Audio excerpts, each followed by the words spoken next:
मूलभूत गरजा शाळा, कॉलेजेस, दवाखाने इथे व्यवस्थित चांगल्यापैकी होणार नाही तोपर्यंत आम्ही स्वस्थ बसणार नाही, शांत बसणार नाही.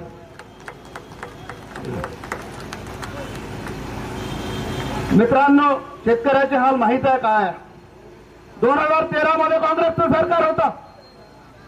उपमुख्यमंत्री देवेंद्रजी यांनी सांगितलं होतं, आता तो व्हिडिओ आहे माझ्याकडे, 6,000 रुपये सोयाबीनला किमान भाव पाहिजे हे देवेंद्रजीचं म्हणणं आहे. त्याच्यानंतर 2019 मध्ये 6,000 किमान भाव पाहिजे हे देवेंद्रजीचा. आता पुन्हा एक व्हिडिओ आला त्यांचा समोर. अरे काय प्रकार आहे हा?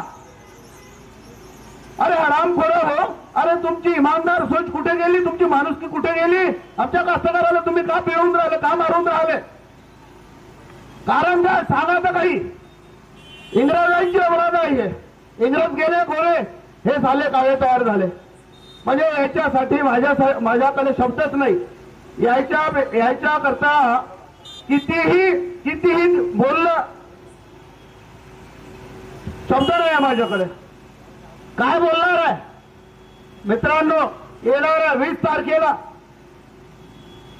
ऊसवाला शेतकरी, 18 नंबरचं चिन्ह आहे ते ऊसवाला शेतकरी, या चिन्हावर तुम्ही बटन दाबून तुम्ही आपल्या ताकदीचा आणि तुम्ही आपल्या विजयाची साक्ष द्याल. यावेळेस मी एवढं सांगतो आणि पंकजी घाटोळे यांना बहुमताने विजयी करा एवढंच बोलतो मी. धन्यवाद.